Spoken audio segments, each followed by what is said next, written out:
Good evening, ladies and gentlemen, from Ibiza in Spain.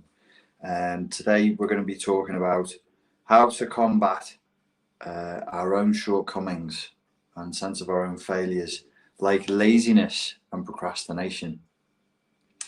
I'm going to give you 6 tips here from the perspectives of 6 different people whose opinion I respect and whose ideas vary.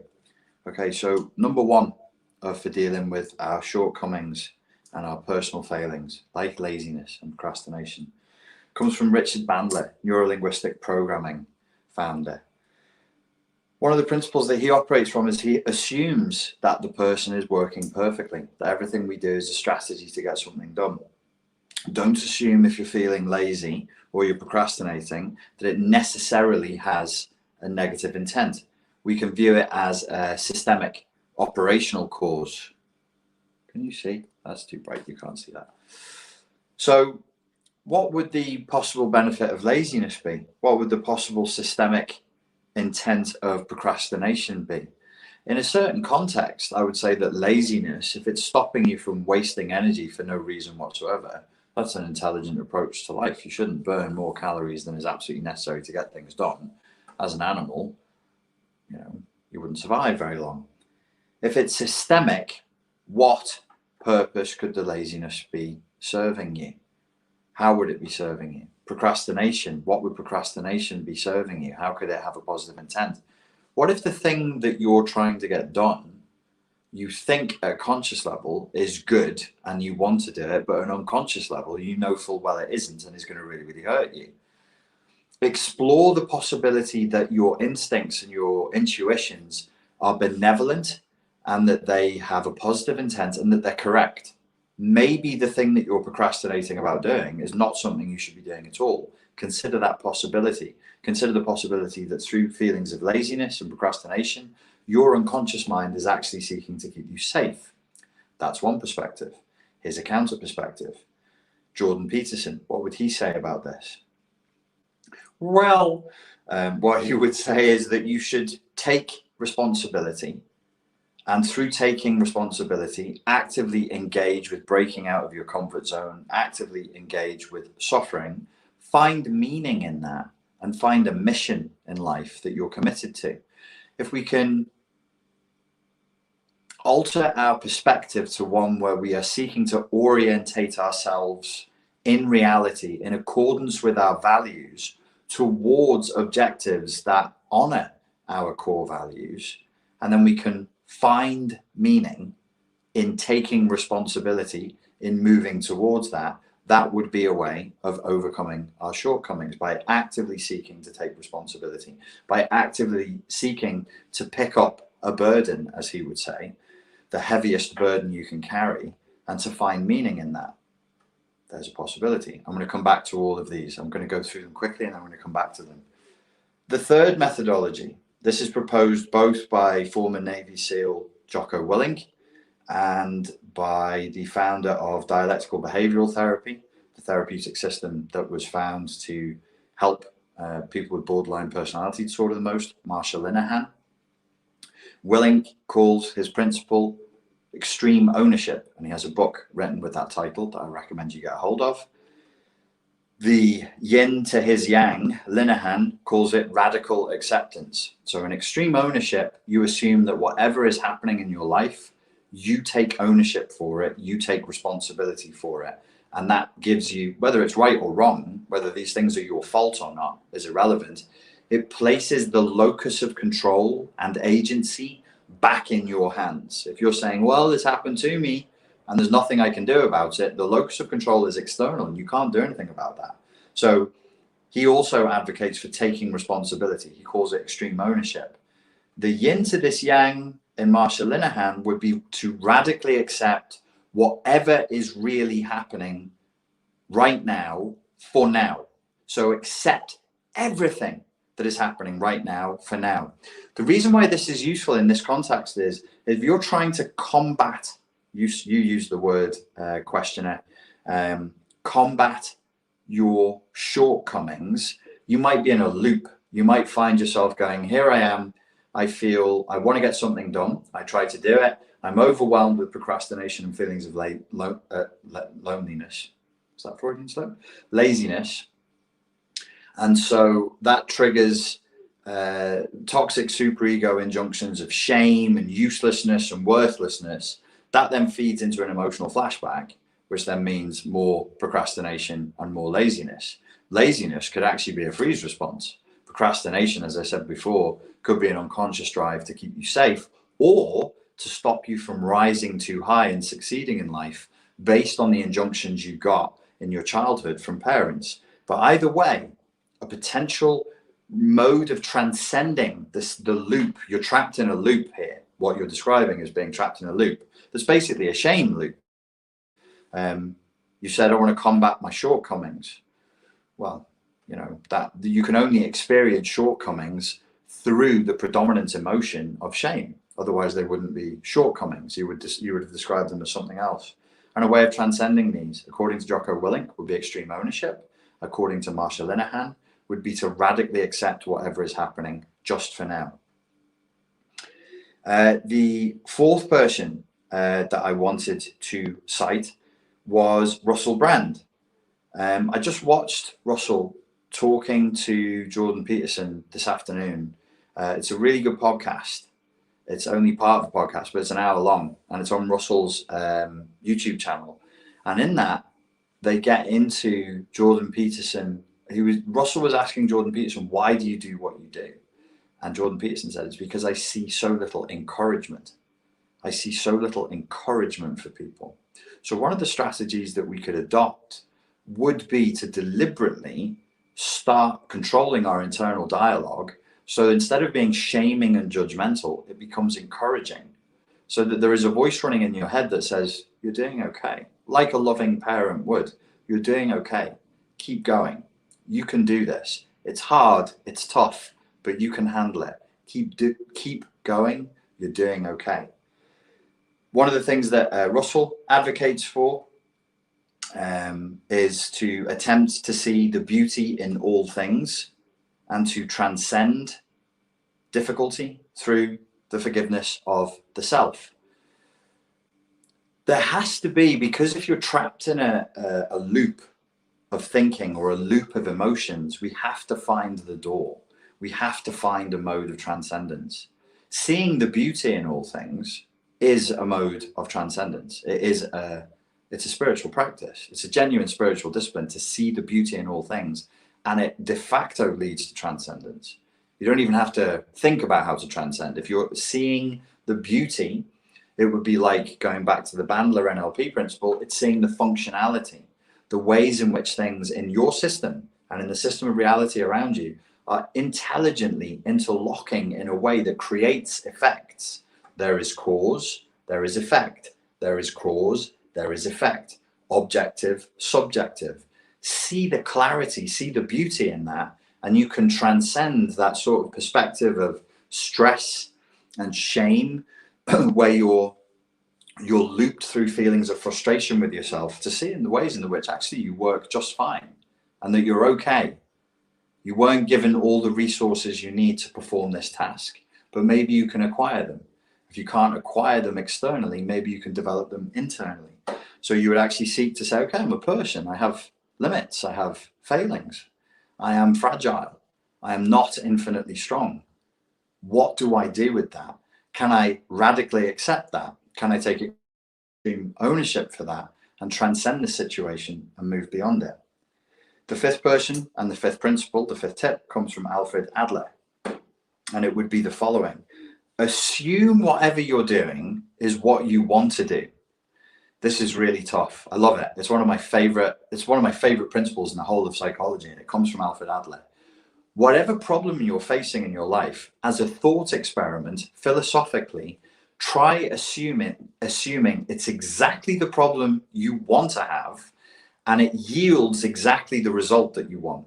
So in the case of procrastination, there's a thing that you want to do, but you put off doing it.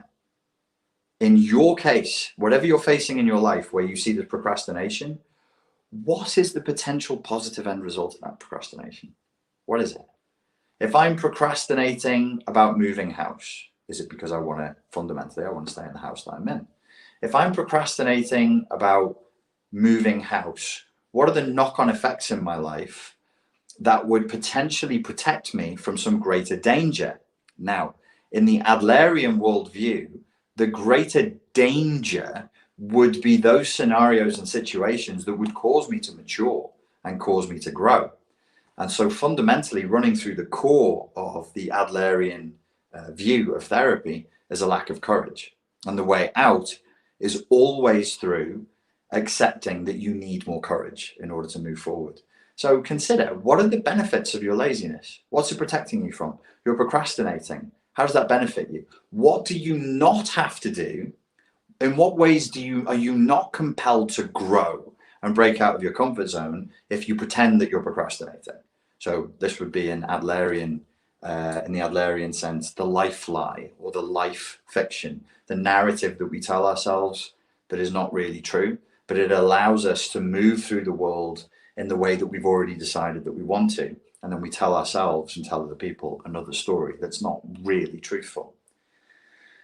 And the sixth person I'm going to cite is me, because it means I can covertly put myself in the position of authority of everybody else I just cited. And when I do these thought experiments for myself, when I'm facing an issue, I got this from Jung. It's a tool that Jung used.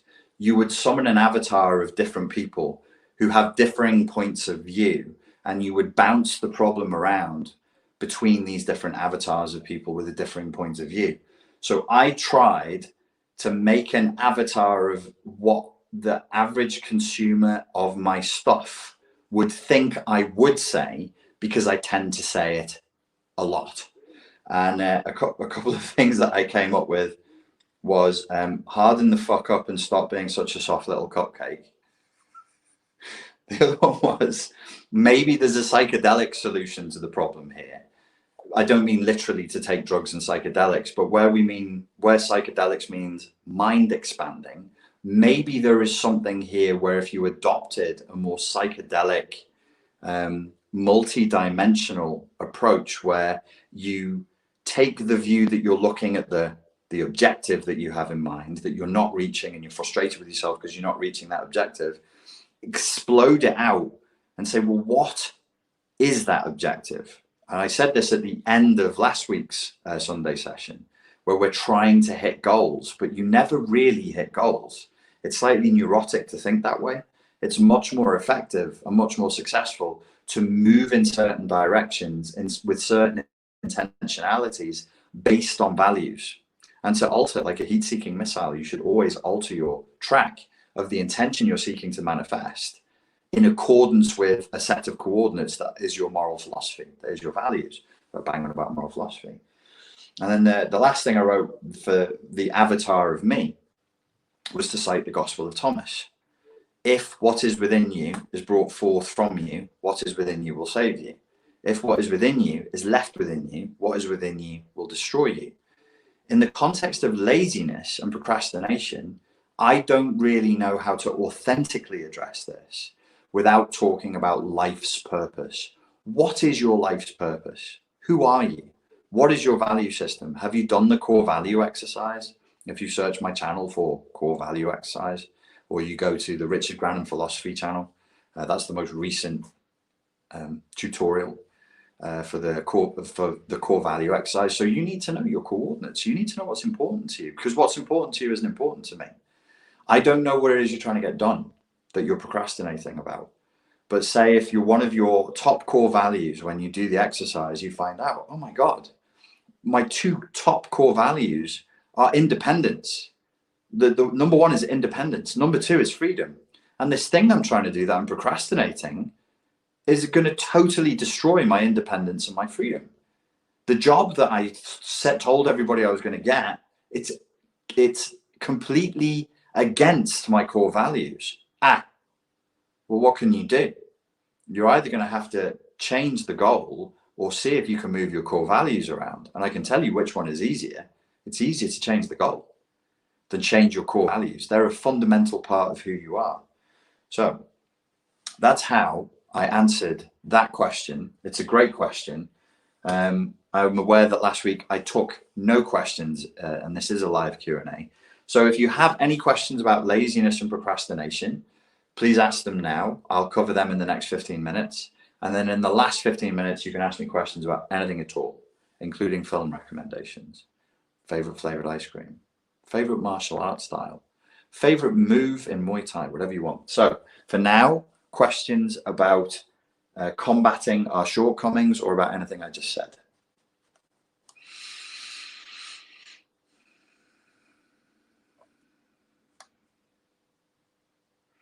If you could make them one sentence long and end in a question mark, that would be great. Azure says, thank you. You're welcome. Brando says, my core values have changed with age, away from hedonistic, blind seeking for ecstatic peaks towards something more deliberate and controlled. That's excellent. That usually comes with a bit of maturity, and as you learn who you are. My house asks, why do I procrastinate with Fortress? Well, based on what I just gave you as far as Adler is concerned, what does the Fortress mental health protection system say it's going to do for you? It says it's going to make you better. It says it's going to make you healthier. It's going to make you stronger.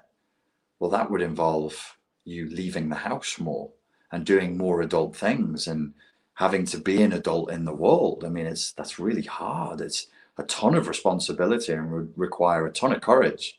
And maybe you're happy right now in your comfort zone. So I can see why anybody would procrastinate from getting better. Totally. I mean, it's scary. The idea that you're going to get better and that kind of forces you to live in a different way. I get it. I get it. Potty asks, how do I get past the resistance to know what I want and coordinates to get there?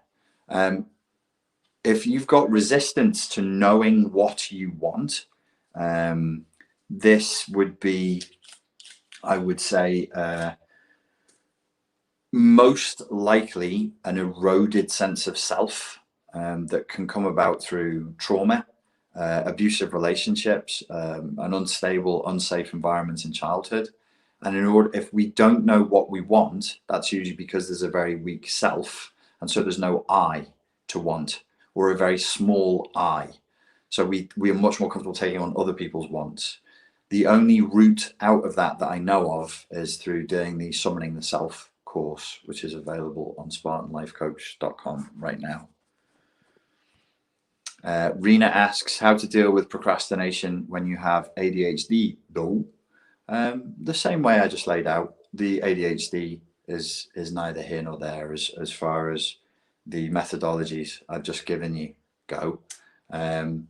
The only thing is it might take you a little longer to get yourself to focus.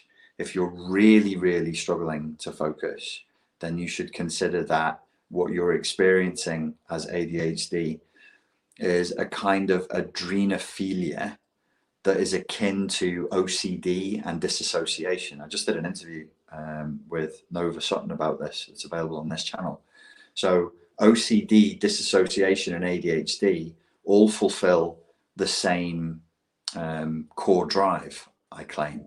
This is my personal opinion, which is to avoid reality. It's to avoid being present in our reality and claiming agency. So OCD, you would be focused on something external as a means of self-soothing. Disassociation, you would drift off into a daydream to self-soothe. With ADHD, it's a kind of, as I say, adrenophilia. You're becoming sort of addicted to your own adrenaline. If you hyperstimulate yourself and you just keep moving and you're always doing like 7 things at once, you never have to be still. And you never have to be in the moment. And you never have to experience silence, which is where everything is. That's where all the agency and all the healing always is in the moment and is in silence. So in a sense, you're procrastinating from being still. So if that's the case, then you should treat these as, you should treat the ADHD as though it's a manifestation of a lot of intense emotional flashbacks. The modality for treating emotional flashbacks that I advocate is available for free. It's on the Fortress Mental Health Protection System YouTube channel. There's a whole course there for that. If you're feeling calmer, it'd be much, much easier to be present and in the moment.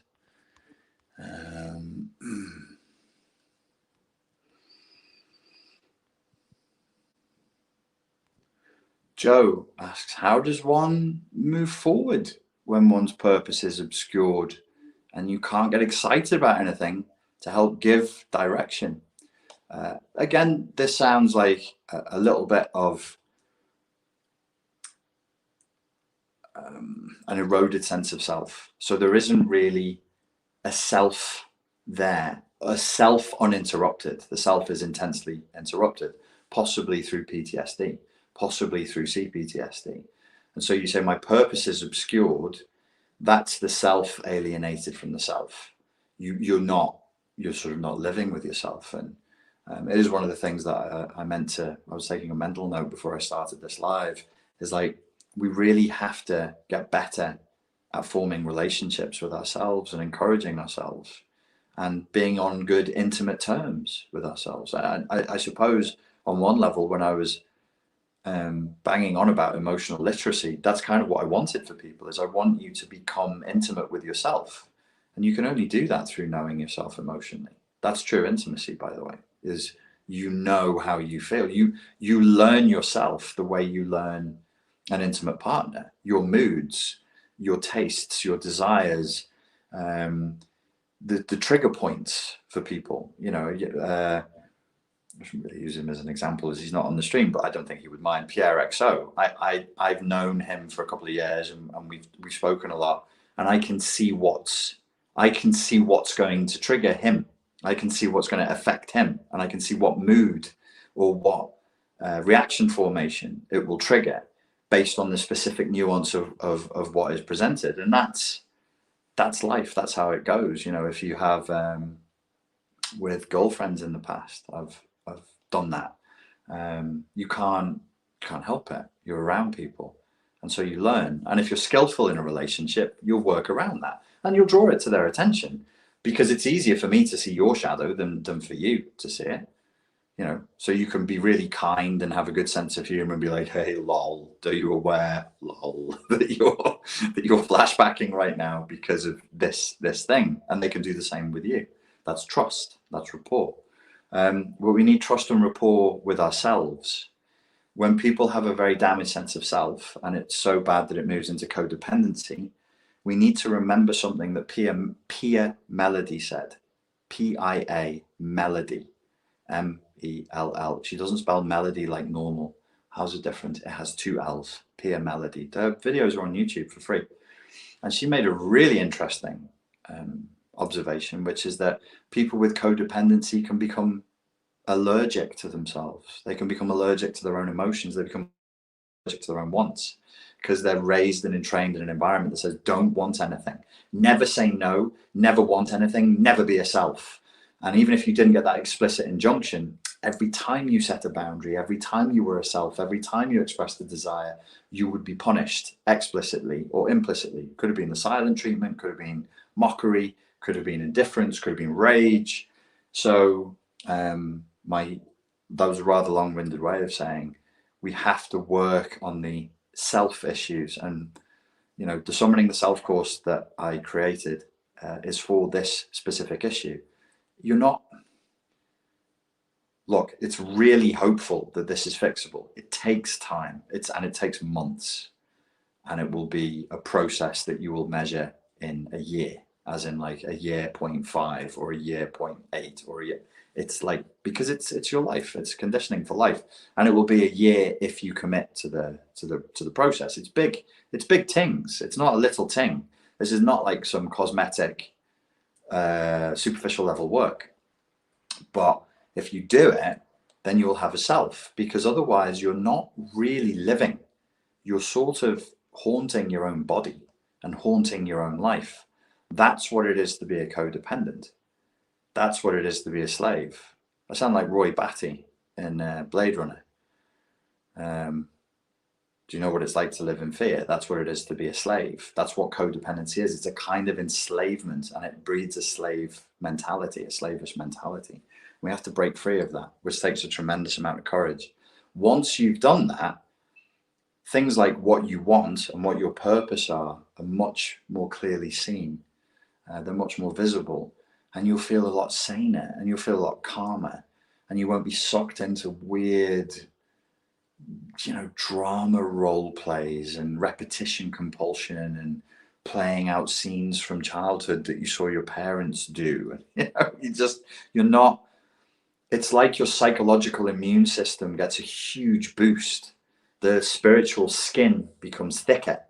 And, I find nowadays, I look back on some of the stuff I was involved in, never mind 7 years ago. I look at stuff 2 years ago and I'm like, fucking hell, why was I,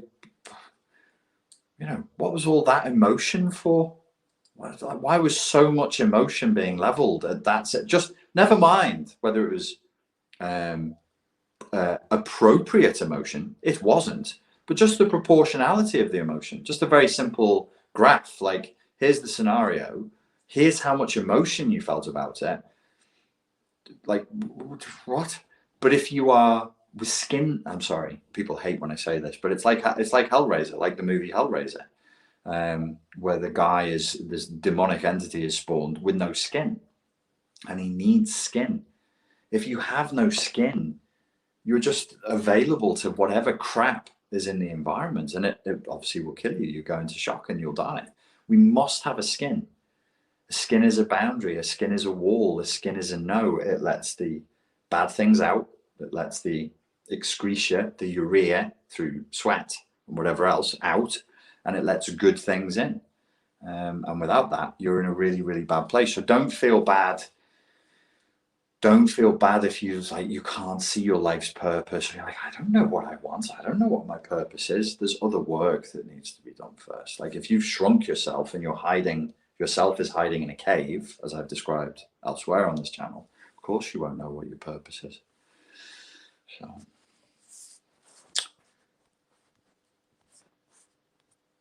Sonny Smith says, brilliant analogy. I know. I am good at analogies. I'm good at that. Thank you. I appreciate that. Anna says, skin is the biggest organ we have. Sugar Free says, if you were not in a position to grow skin as a child, you have to take measures as an adult. I took on daily meditation and it worked. 100%. 100%.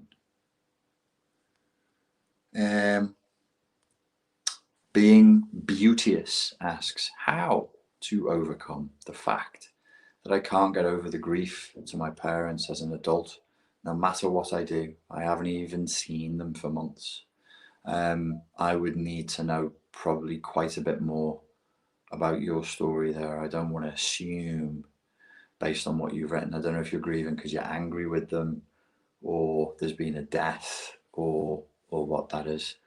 So if I give you an answer based on what I can see, because I'm just an entity in socks the same as you, so I'm in my solipsistic brain in a jar bubble and I'm projecting and I'm like, oh, I know what you mean based on my life or my stuff, it's not going to help.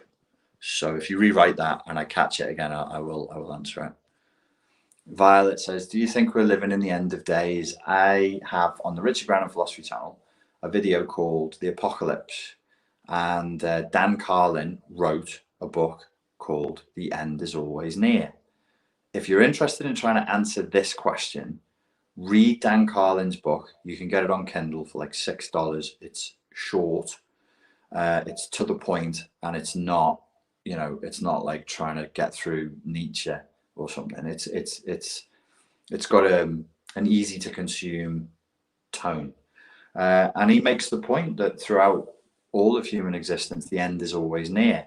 On the Richard Grannon Philosophy channel, when I'm talking about the apocalypse, the horror of the apocalypse is the ever unfolding now. It's always the end and the beginning. It's always the apocalypse.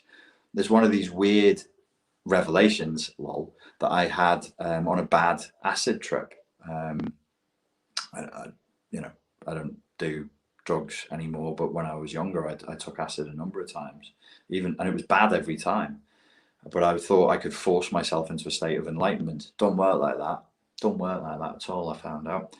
And on a particularly bad acid trip one night, that was what I realized is the horror of being alive unfiltered, without any ideology or fantasy or utopianism to deliberately blind us. It's terrifying. And I think that's what apocalypse means. It's apocalypto, it's the revelation, it's the great revealing. And I got this image that repeats. That's the nature of a bad trip, of a curtain unveiling and reality spilling out like a tide that never crashes. It just comes in, and that's the moment. That fizzing tide is the moment, and we're in it. We're not even looking at it. We're bobbing along in it, which is why we're so anxious and fretful as creatures. All of us, everybody. The baseline of humanity is anxiety, fretfulness, and vulnerability. Never forget that. Everybody's struggling with that because it's kind of terrifying. It's kind of overwhelming. And that's we're always living in the end of days. It's always the end, and it's always the beginning as well. Do you think that we're living in the end of days? Yes, and the beginning of them. And is the secret to stay in the present moment and accept whatever happens? I mean, let me turn that on its head. Don't live in the present moment. So where are you? You're either in the past or you're in the future, and both are imaginary. The past is a memory of a memory of a memory of a memory. So you can't go in the past. Nobody time travels. There's no such thing as time travel. That's an oxymoron. You travel through space. You don't travel through time. It's really dumb when people will we ever invent time travel? No, no, of course we will never invent, you're crashing two linguistic structures against each other like a kid with Tonka toys. Make it fit. No, you can keep banging them together. That's never going to be a thing. So the past is always what we remember, and the future is simply what we imagine. It's a uniquely human problem. I remember hearing Sadhguru say what makes us special as humans, as animals, is our capacity for memory and our capacity for imagination. Memory is the past, imagination is the future. So to phrase that another way, if you're not present, you're lost. You're lost. You're in a psychotic delusion. Psychotic I'm being facetious, in the purest sense. That which is not a pure reflection of this current reality is a fantasy and is delusional, and along a long enough spectrum of overuse of that, you will find psychosis. You will find psychotic levels of delusion, because you will have completely disavowed reality. So for me, it's not a choice. I don't see it as being a choice. This is I've cited this before. There was a spate of books in the 90s and early 2000s where Zen Buddhism started cooperating with psychotherapy, and there were just plenty of books written about it. Thich Nhat Hanh was doing talks that you'll find on YouTube, the Vietnamese Zen monk, Thich Nhat Hanh. THICH NHATAHANH, Thich Nhat Hanh. And he was talking a lot of psychotherapy from a Zen Buddhist perspective. And if you are not here and not accepting it, what are you? You're a person in an asylum smashing against the walls, screaming that you're Napoleon Bonaparte, or what are you? So there is only this. There is just this. And that's tough if you're raised on the candy floss of ideology, entertainment, consumerism, because that gives you stuff to fill your brain hole with. And then you'll get people like Thich Nhat Hanh, and now me, saying, try not to do that. Empty it. Don't put stuff in. Let the cup empty. And what's in front of you is yours. If you extrapolate that out to a philosophical and even a political perspective, then you would start thinking locally and behaving locally, and you can reclaim agency. Because when we're thinking globally, well, it's kind of delusional and narcissistic. And if you start acting globally, well, you're never acting. You as an individual, me as an individual, we're never acting globally. That's just impossible. So it breeds a kind of, not that we should never do anything about problems that are global in the planet. Sure, we should, but that's not my primary focus, and nor should it be yours. That's not your daily bread, because there's It's not real for you. It's just not. You should deal with what's in front of you. You should make your damn bed, bucko, and stop worrying about saving the damn world, you know? I hope that helped.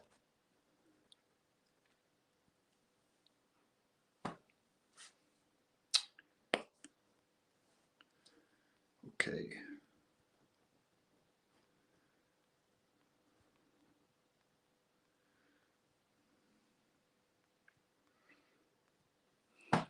Mystique says, thank you, Richard. I really need to stay more in the present. My past has been so rough that I worry about the future. My mind tends to dwell on the past and future, but not in the present. This is perfectly normal for people who've experienced trauma and a lot of hurt and a lot of pain. I had the last time I was living here in Ibiza, I'm just visiting right now, but I lived here in 2019. I had a nice garden, and I was up in the hills out in the countryside, away from everybody and everything. And I was surrounded by trees and snakes as well, as the gardener eventually told me a week before I left. He's like, you know, you've got a family of huge snakes on your roof. And I'm like, I didn't need to know that. I was like sleeping under a snake's nest. I don't need to know. It's fine. Don't need to know. Just let them be. And anyway, I had the space to walk around this garden and think. And I did some really good thinking there. And one of the things that a thought that I thunk out hard was, there is a spiritual element to trauma. And if you imagine cutting someone or whipping somebody, or you imagine the suffering of Christ before he's killed on the cross, why the flesh? Why is the flesh attacked? Why is the flesh suit attacked? Because it's humiliating, it's humbling, it's shame-inducing.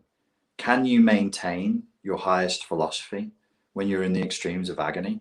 I couldn't. I know I couldn't. I can't maintain my highest philosophy if I'm hungry or a bit sleepy. So there's no fucking way I'm carrying a wooden beam up a hill with a crown of thorns on, getting whipped, and I'm going to be able to maintain it. There's just no way. But that's the name of the game that we're playing. It seems that it could be. If this is a game at a spiritual level, a super-dimensional level, the game might be intention. You come and you manifest your intention, and you stay on your intention. The ones who are winning are the ones who stay on their intention. That would therefore be the meaning of the Gospel of Thomas. Those of us who are pulled offline, there's hot sinners, there's cut sinners. You get cut. What does a cut do? If I walk over and I punch you in the chest, your world becomes chest. And the body, the hands, as manifestations of consciousness, cover the chest. And your whole body shrinks and curls protectively around the place where you're hurt. And I can knock you off your game. I can completely knock you off your game. You were going somewhere in the body, outside the body. You were going somewhere cerebrally. Ow! Oh, back in the body, back in the flesh suit. Trauma is exactly like that. As above, so below. As with the body, so with the mind, so with the emotions. If I wound you emotionally or psychologically, it keeps you in 3D reality. It keeps you in the flesh suit. If I wound you psychologically, it keeps you in ego. Let's say it like that. It keeps you at the level of ego. If I keep wounding you, you're gonna the reality of the pain, because pain is if you think about it, pain creates selfishness. If you're in a lot of pain, you're going to be selfish. Why? Because, well, I said, like, if I hit you, your consciousness goes to where you got hit. If I hit you 5 times, your consciousness will shut down. Like, if you see a boxing combination, many times in boxing, it's not one big punch that knocks a boxer out. It's that they've been tapped 5 times. And what we see in the highlight reel is the last tap. But they actually already got hit. And the system just starts shutting down. It can't deal with the trauma. So psychological pain creates egotism. It creates self-centeredness, because pain forces the consciousness to go inward. It takes a very strong, very determined person to transcend the pain and be like, no, I'm not going to become self-centered and self-obsessed. I'm not going to keep telling my story to myself over and over again. how I got hit 5 times, once here, and then he did this, and then she did that, and that scar there is from where, you know, person Y did horrible thing Z. You can get really stuck on that, and I think a lot of us are. And I have wondered if that was maybe one of the meanings of the suffering, or it could be incidental, and I'm rejecting a meaning there that isn't there. The suffering of Christ. Will you give up? Will you give up? Look at you. Look at you. You're naked. You're beaten. Who did the worst one? Mel Gibson's one. I couldn't even sit through that. I have a pretty strong stomach. I couldn't even sit through Mel Gibson's version of the suffering of Christ. It was just wild, man. It went on for a long time, and you would be utterly humiliated by that. Oh, you're a great spiritual guru. You're the son of God. You're a son or a daughter of God. You're a being of infinite light. Well, let's see how you feel when the skin is off your back. Let's see how you feel when through pain you have, you know, loosened the lower chakras of your body, as people do when they're in shock and in pain. They defecate. So you're now covered in your own mess, naked in public, people jeering you, in terrible, terrible agony. Are you still religious? Are you still spiritual? Are you to the end? Can you be? That's in extremis. But I think that possibly one of it's a way of understanding and a way of comparing the suffering of our own lives and going, okay, am I getting knocked off here? Am I getting knocked off course? That hurt me. This hurt me psychologically. This hurt me physically. Am I still there? Do I still have intent? And you can feed that back into narcissistic abuse.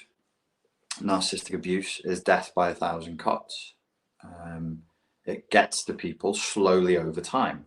That's why it's called narcissistic abuse. Otherwise, it would be called psychopathic abuse or murder. And, you know, would only be nobody would doubt that it exists because, well, you were alive and then the person killed you and you're dead. But with narcissistic abuse, with the slow drip of poison, with the slow drip of acid over time that distorts who you are, you become the suffering. And you internalize the suffering. You become wretched. You become wretched the way Gollum does when he transitions from Smeagol, or when the guy who gets tortured in Game of Thrones, he changes. He has a name, and he's like nobility of, I don't know, the Ironborn, I think they are. And then he develops another name. He splits. His character splits through the torture he goes through, and he becomes a character that his slave master torturer gives him, which is Reek, R-E-E-K. Why? Because the pain has been internalized. It's become who he is. It's now his identity, is his suffering. This is what narcissistic abuse does. And it plays out again and again and again, all day, every day around the world, until you have a certain sort of critical mass of suffering. And I think that's where we are at right now, a critical mass of suffering. A lot of pussy, untreated wounds, psychologically, emotionally, and spiritually, that have led people into a fever dream, a nightmarish fever dream full of demons and all kinds of grubby monsters. We'll pass through it, I'm sure we will, but that was me on suffering. There you go. All right. Off topic. Are you on HRT? As Coach Greg found out, you're able to time travel with HRT. Okay. What's HRT? Who's Coach Greg? And what's time traveling? It isn't exactly clear to me that the category itself has meaning. Do you think it is possible for them to change when they enter into late 40s? Is it possible? It's not really a question of what I think as far as this goes. If we're using the clinical term narcissistic personality disorder, it's for the clinicians to say, and they have said, they have spoken. If it's NPD, the prognosis isn't great. The only person who says that they've had real therapeutic success with it is Sam Backman. So You should take that question to Sam, I think. Sherry asks, does a radical mental shift to self-reliance tend to constitute a lack of procrastination? Yes, it does. So in my own life, I'll share my personal experience. When I tried to deal with laziness and procrastination, I really didn't get very far. When I tried to treat it as when I reduced the emotional flashbacks and got more emotionally regulated, it helped a huge amount. I never bothered talking about it on this channel that much. I've never talked about it officially. I've referenced it. I have a pet theory that there's a type of freezing emotional flashback that looks like somewhere between depression and procrastination and laziness. And they sort of, there's a correlation, but it's actually a freeze response. So dealing with the emotional flashbacks helped. Dealing with the superego injunctions and, you know, the work that's called silencing the inner critic helped massively. But then once I moved past that into a philosophy of rigorous self-reliance, which means that every day sucks a bit. Every day sucks a bit. Even if I have nothing on that day, I start the day, I try. I don't actually do this. In an ideal world, I would. I try to start the day tabula rasa, blank slate, and go, okay, what's the philosophy for today? Like, how are you going to do this? What is good? What is bad? How should a person live? And I start again because I try not to use yesterday's ideology because it becomes dogma. So what was perfect yesterday or last week might be out of date now. So I try and start again every day, and that sucks because it means, if you watch the video I did last week called The Philosophy of Healing the Inner Critic, I was saying you have two ways of doing things. You either rely on ideology, you rely on dogma, and you rely on the past, or you rely on yourself every day. It sucks. But that small amount of suck daily, when a problem comes along that I would usually procrastinate for, I blast through it. I wouldn't even say I blast through it. There's not an it for me to blast. There's no wall to blast through. It's just done. It's just done. But that's because every day sucks a little bit because I have to go through this thing of like, don't rely on ideology, don't blue pill, keep it red pilled, stay with what's hard, stay with the harder approach, which for me is a kind of optimistic, good-humored existential nihilism and Gnosticism. Like, I'm like, okay, I don't, you know, this world is what it is, and this is all it's going to be. This is as good as it gets, right? Stop. I'm like, Richard, stop dreaming. Forget your utopianism. This is it. Be here now. This is it. This is your job. This is your dharma. This is your daily bread. This is your daily practice. This. And I'll be like, oh my God, it's so dumb though. It's not cool. And when I think of like spiritual battles, I'm like in the mountains of Nepal, and this is like an airport in Birmingham. And I'm just like, well, that's it, you fucking dummy. Get on, get back in the fight and get on with it. So, yeah, you shift to self-reliance and you'll procrastinate an awful lot less, but the whole world shifts. I've shifted, so my world has shifted because we're living solipsistically. We live subjectively. So the universe is different now. The universe is no, it's more indifferent, which is effectively kinder because my world was fucking cruel, man. I was in a cruel universe before when I was riddled with like CPTSD and really intense emotional flashbacks. I was in a cruel universe, and now it just leaves me alone, largely speaking. That's my experience. It's not, I'm not crazy. I'm just not saying literally. So does a radical mental self-reliance constitute a lack of procrastination? Yes, in my own experience. Or am I in a honeymoon period of achieving the next level of higher consciousness? Well, that I don't know, because that is a risk. That is a risk. You can, there's a good question there, so let's switch. So just on this spiritual question of higher consciousness and enlightenment, I know I'm going to sound like a fake fucking guru here now, but it really is the case that like the more you focus on it, the less progress you make. You know, there's Zen stories that are like this, and there's Chan stories that are like this, and there's Sufi stories that are like this. try not to think about it. What? I'm supposed to have an intent and not have an intent at the same time? Yeah, kind of. Don't make higher consciousness any more than making a cup of coffee, putting your socks on, making your bed, reading a book. Because if you do, you fetishize it and you make it further away. It should just be there. And when it's there, you just don't even care. You're like, oh yeah, there you go. I suppose I'm at a higher level of consciousness now. And you just don't worry about it. Just don't think about it, because the minute you start thinking about it, you do regress. So yes, there is, like, as with strength training or cardio training or martial arts training, you make progress, you level off, you make progress, you level off. But if you think about it and you're like, God, when am I going to get there? It's torture.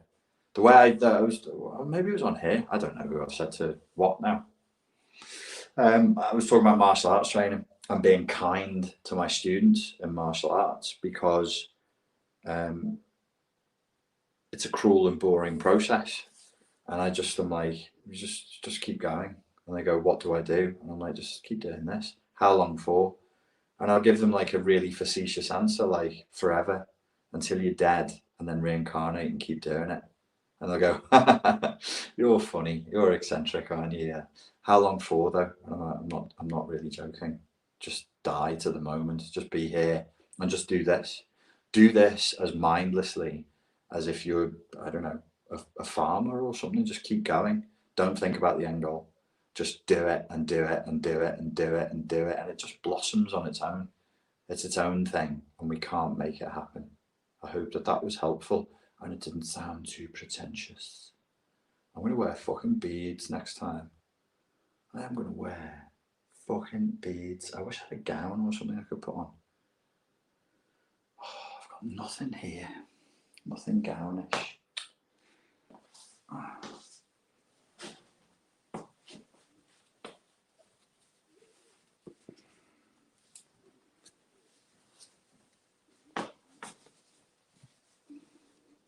When you're enlightened like me, this is how you dress.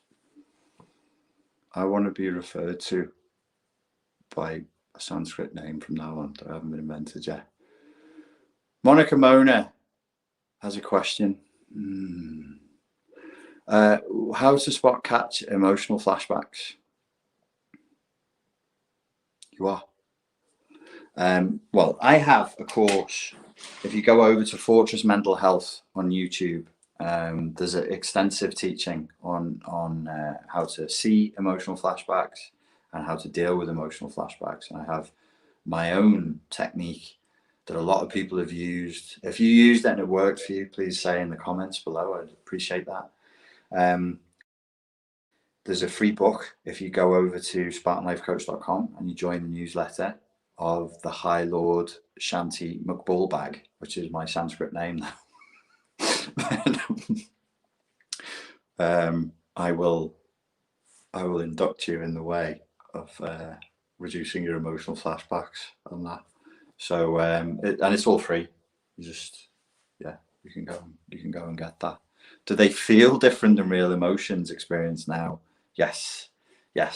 So the other thing that you can do for free is called the emotional literacy exercise, and that's also available on Fortress Mental Health YouTube channel. Is procrastination and daydreaming a sign of an emotional flashback? It could be. If you're doing it a lot, it could be a sign that you're using procrastination as a means of avoiding this reality. Okay, thank you for your questions, guys and girls. Point of personal privilege, please do not use gendered language. Sorry, guys. Sorry, entities. Sorry, sock-wearing, individualized beings of consciousness with faces. 54 minutes in. I think I did my bit. I'll take more questions, but you can ask me anything now. Ask me random stuff. What did I see on Netflix that I liked? I saw White Tiger, and I tell you what, Tolstoy, Shakespeare, Nietzsche from India. Whoever wrote that, don't know the lad's name, write it in the comments. Let's give that man props. Not always an easy film to watch. Narcissistic abuse, class, race, caste, economic status, you know, working class ambition, master morality, slave morality. There's a good book by Tolstoy, right? Here's a couple of tips for reading, right? You want to see him dead fucking clever? No. 1984 is a short book. You can get through it in about 3 or 4 hours. It's really well written. Get it. If you can't be bothered, you can listen to it on YouTube for free. It's an audio book. Leo Tolstoy, Master and Man, a short book. You can tell your mates that you read Tolstoy and they'll think you read War and Peace and you just read Master and Man. Master and Man, really good book. Clockwork Orange by Anthony Burgess. Little longer than 1984, but good to read side by side. Clockwork Orange is one of my favorite books of all time. Also, you can listen to that. That's available on YouTube for free as well. And 1984 as a movie with John Hurt. That's really good. Clockwork Orange does have a movie. It's Stanley Kubrick. I like Stanley. I'm a bit like this with Stanley Kubrick. I'm not one of these people who thinks he's the best director who ever walked the face of the earth. Clockwork Orange is not my favourite adaptation from Stanley Kubrick. Could do with a new one, to be honest with you. But that's all worth a go. Clockwork Orange will make you smarter. 1984 will make you smarter. Reading Master and Man will make you smarter by Leo Tolstoy. But read that so you can tell your mates who read Tolstoy. Who was it who said there's 2 purposes for reading a book? Bertrand Russell, the British philosopher, said there's 2 purposes for reading a book. One is for reading the book, and the second is so that you can show off and tell people you read the book. The buch. These are buchs. I'm going to teach you all how to speak properly. Stop saying the word book. They're buchs.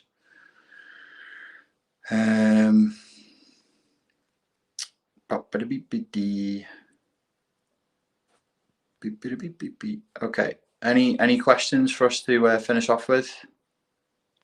Oh, Alexandra Mouse has said Archipelago, The Gulag Archipelago by Solzhenitsyn. I do want to read that book. Just put a little footnote there. Sorry to be a pedant. You know, his wife said that was mainly a work of fiction. I know that like it gets cited a lot by JP as though it's gospel, but his own wife Solzhenitsyn was like, that's mainly made up. I'm sure it's still worth reading. I was forced to read some chapters of it at school, so I'll give it another go. Jeff says, some books contain a journey of the mind, which we can all grow from with empathy. I agree. Carmen Lee says, how are you getting more hot every year? I don't know, mate. I don't know, you know. I ask myself every day, I say, Richie lad, you are fucking gorgeous, you are, kiddy. I'd get progressively sillier and more scouse as these Q&As go on. I know that like a lot of people who don't know me don't watch to the end because the watch time on an hour is the average will be 20 minutes. So people who don't know me, they'll watch the first 20 where the content is, and then they'll be like, he's waffling now, and they'll go away. So by the end of it, there's only like 16 people who watch it. I could do whatever I want. Did I tell you? For some reason, the YouTube algorithm picked up a Louis C.K. video. Because I used to upload, when I started the channel, I was big in stand-up comedy, and I would upload documentaries and clips from stand-up comics back in 2013 and 2014. And for some reason, YouTube just started, I didn't pay for it, started randomly promoting this Louis C.K. video that I uploaded in 2014. So I go through my statistics, and it would be like, this video has had 24,000 views in the last, 24 hours. It's now at like 250,000 views, but it's a good clip. It's Louis C.K. saying that you can upload whatever you want on Facebook and nobody's ever going to watch it. I won't ruin it. I won't ruin the joke for you. Go and watch it. It's good.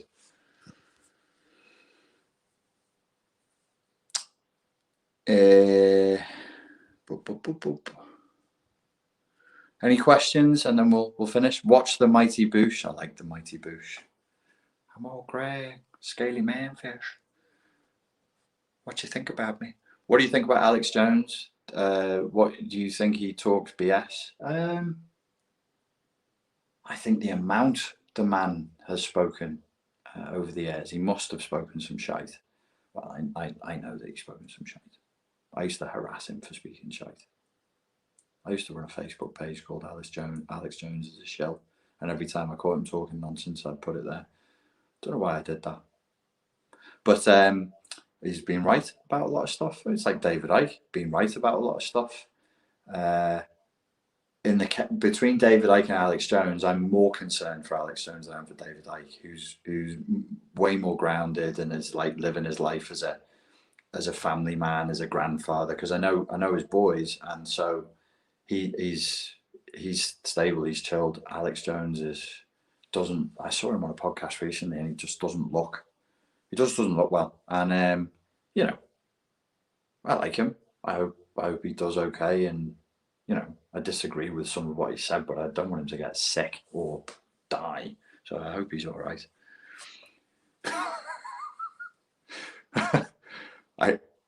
It's such a shame that I can't say that out loud because I'm scared of getting cancelled. This is a line from the Mighty Boosh that I'm not going to say. Somatization course coming. I wouldn't have a course. Did I say I would do a course on somatization? Somatization is when the stress that you experience goes into your body. Psychological stress ends up manifesting in the soma, which is the body. Reduce the stress and the cognitive dissonance, and there shouldn't be any somatization. I don't think I have a course on that. I'd just be like, reduce your emotional flashbacks, work on your emotional literacy, form a better relationship with yourself, recover from whatever trauma you've been through, develop a new moral philosophy that encases and recasts the narrative of the story, and move forward from there. If there is somatization that's causing you pain, you would need to see a doctor and then get reference to a psychiatrist who specializes in that. So yeah.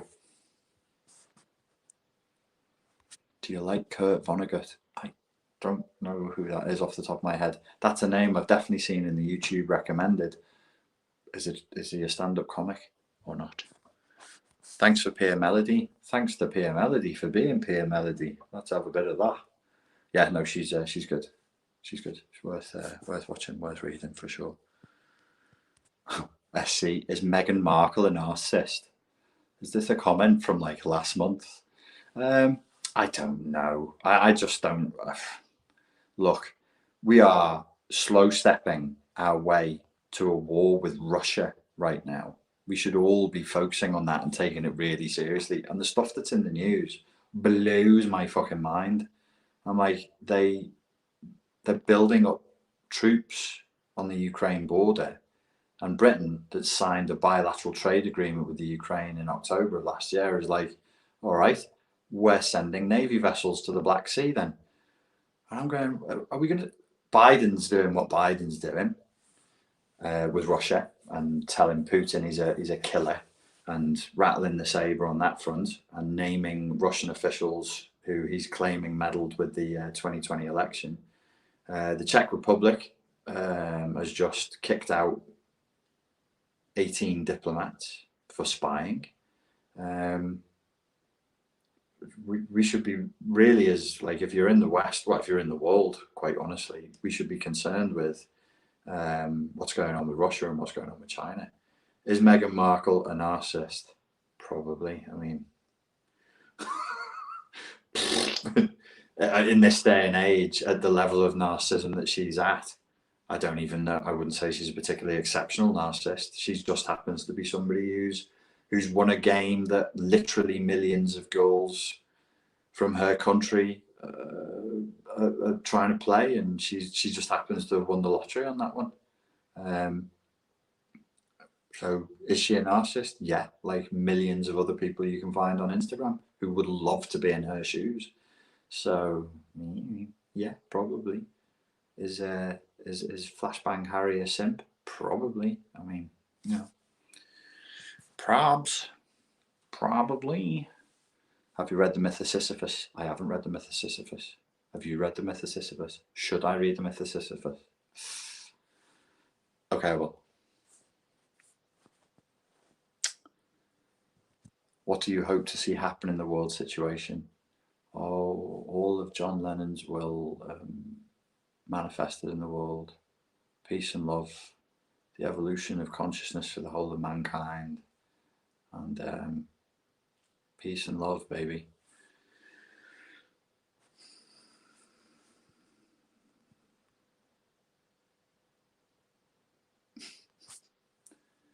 Tasha says, read it. Read it. Your videos are pleasant, in capital letters. Your videos are pleasant. Not at all tiring. Never anachronistic. And always good company. That's good. Thank you. Thank you. Read Kurt Vonnegut. Okay. Okay. So Mythosisyphus, Kurt Vonnegut. Fine. Fine. All right, guys. Well, I think it was an hour and 6 minutes. Thank you for remaining to the end if you did. Could you please drop a like on this video and a comment? It helps with the algorithm. There was really useful content at the beginning. Let's remember that wonderful beginning that we had. And, you know, the last 15 minutes we'll just write off as low blood sugar levels or something. No, it's been a lot of fun, as it always is. So thank you all very, very much for your time and for your attention. And I look forward to speaking to you all again very soon. Cheers.